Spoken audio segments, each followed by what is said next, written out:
WhatsApp YouTube, welcome back guys. क्या हाल चाल है तुम्हारे?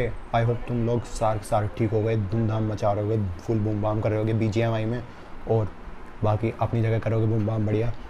अच्छा, तुम्हारा भाई एक नई वीडियो लेके आया। द साइंटिफिक हिंदू चैनल ने ये वीडियो पोस्ट करी थी। वीडियो का नाम है महाभारत के 7 जीवित प्रमाण, देख वैज्ञानिक भी हैरान, 7 alive evidences of Mahabharata in India.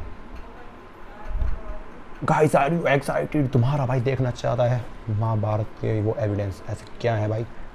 मैं इतना ध्यान देता नहीं हूँ चीज़ों पर भाई तुम्हारे लिए रिएक्शन वीडियो बनाए किस लिए? तुम देखो और तुम्हारा भाई भी देखेगा भाई, फुल बूम बाम करेंगे। अच्छी लगे तो भाई लाइक कर देना, शेयर कर देना, सब्सक्राइब कर देना, और ओरिजिनल वीडियो का लिंक है डिस्क्रिप्शन में। धीरे धीरे यार मैं आजकल स्टार्ट करा यार, थोड़ा सपोर्ट दिखाओ भाई। तो 1 2 3 गो।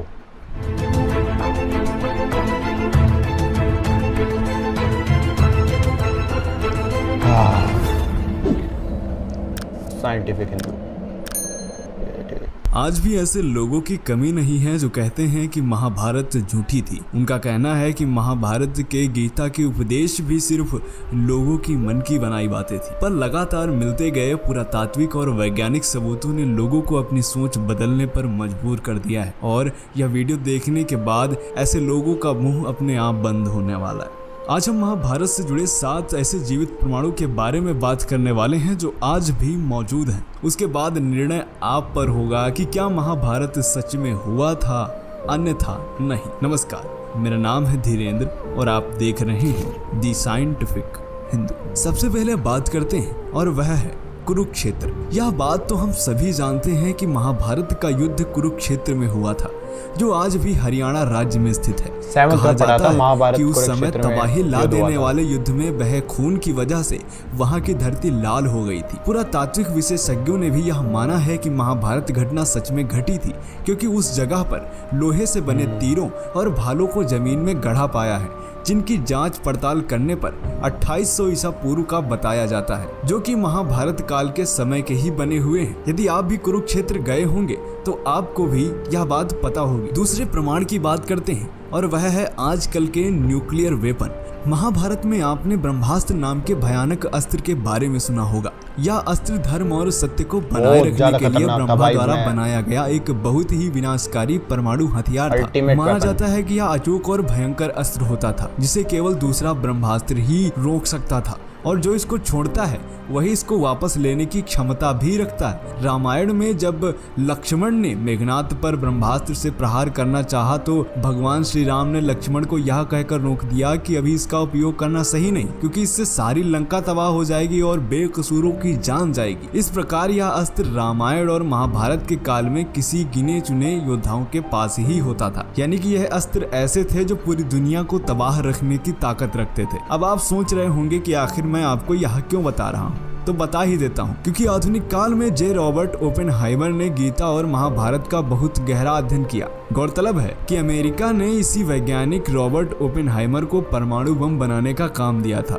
उन्होंने महाभारत काल के ब्रह्मास्त्र अस्त्र की संहारक क्षमता पर शोध किया और अपने मिशन का नाम दिया था ट्रिनिटी। फिर रॉबर्ट ओपेनहाइमर के नेतृत्व में अमेरिकन साइंटिस्ट की एक टीम ने इस प्रोजेक्ट पर काम करना शुरू किया। 16 जुलाई 1945 को इसका पहला परीक्षण किया गया और धमाके का परिणाम कुछ वैसा ही था जैसा पौराणिक ग्रंथों में ब्रह्मास्त्र के बारे में बताया गया था। इससे सारे परमाणु वैज्ञानिक इस बात को मानते हैं कि वास्तव में ब्रह्मास्त्र, जिसको आज हम परमाणु बम कहते हैं, उसका प्रयोग महाभारत में किया गया था। इस घटक बम के सफल परीक्षण करने के बाद रॉबर्ट ओपेनहाइमर ने गीता का श्लोक भी पढ़ा था और वह खुद रोने लगे थे। चलिए आपको दिखाते हैं कि आखिर रॉबर्ट ओपेनहाइमर ने क्या कहा था। चलिए देखिए।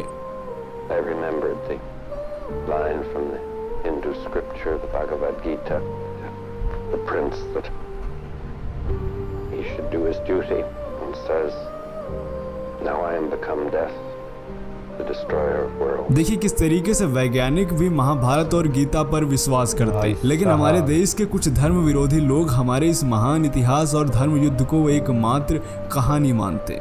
अब आते हैं तीसरे प्रमाण पर, और Haters वह है हर जगह अंग मिलेंगे, देश का मेरे प्रमाण। पास भी hater रहेंगे कुंती भाई, के क्या कर सबसे सकते बड़े हैं। बेटे दानवीर कर्ण अंग देश के राजा थे, जो उनको दुर्योधन द्वारा उपहार स्वरूप भेंट किया गया था। उस समय का अंग देश आज उत्तर प्रदेश में गोंडा जिले के नाम से जाना जाता है। साथ ही जरासंध द्वारा अपने राज्य के कुछ हिस्सों को कर्ण को दिए जाने की भी बात कही जाती है। आज बिहार के मुंगेर और भागलपुर के जिले ये वही हैं। वहीं जिसको हम आज दिल्ली कहते हैं, वह महाभारत के समय में इंद्रप्रस्थ के नाम से जानी जाती थी। तो ये स्थान तो काल्पनिक नहीं है, सैकड़ों स्थान तो ऐसे भी हैं जिनका नाम महाभारत के वक्त भी वही थे और आज भी वैसे ही हैं, जैसे कि द्वारिका, कुरुक्षेत्र, बरनावा, हिडिंबा आदि। अब आते हैं चौथे प्रमाण पर, और वह है चक्रव्यूह पत्थर। हिमाचल प्रदेश के हमीरपुर जिले के 16 सिंगी धार के नीचे बसा राजनौड़ गांव एक ऐतिहासिक स्थल के नाम से मशहूर है। प्रचलित कैसा पत्थर मान्यताओं है? के अनुसार पांडव अज्ञातवास के दौरान यहाँ रुके थे। अज्ञातवास के दौरान अर्जुन ने यहाँ पर चक्रव्यूह का ज्ञान प्राप्त करने पर उसे पत्थर पर उकेरा, जो आज भी मौजूद है। इस चक्रव्यूह को ध्यान से देखा जाए तो इसमें अंदर जाने का रास्ता तो साफ दिखाई देता है, लेकिन बाहर जाने का रास्ता पता नहीं चलता। अब बात करते हैं, और वह है लाक्षागृह। महाभारत में लाक्षागृह की महत्वपूर्ण भूमिका मानी जाती है। इसमें पांडवों को जिंदा जलाने की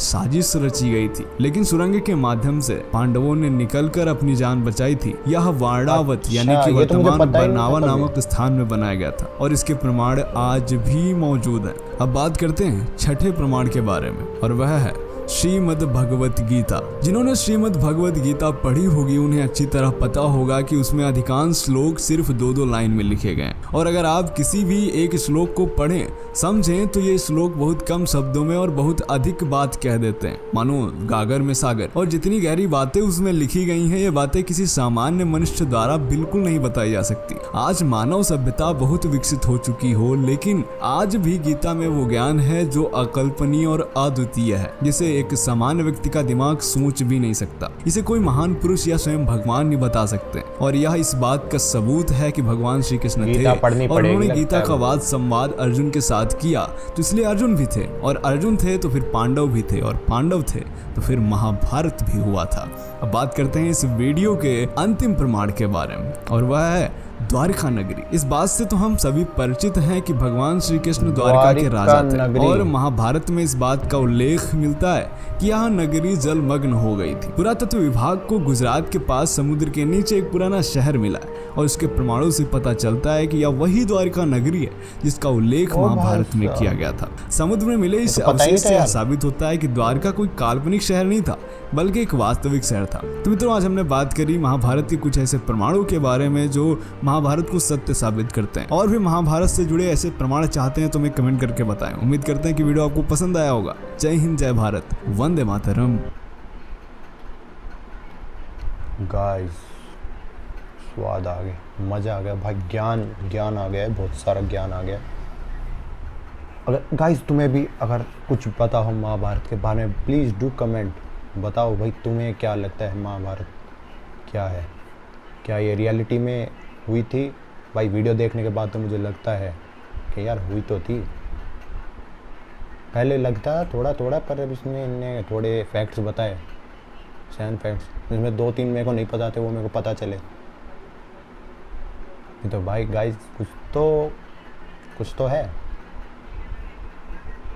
अगर तुम्हें वीडियो अच्छी लगी हो तो लाइक, शेयर एंड सब्सक्राइब कर देना, और मिलते हैं अगली वीडियो पे।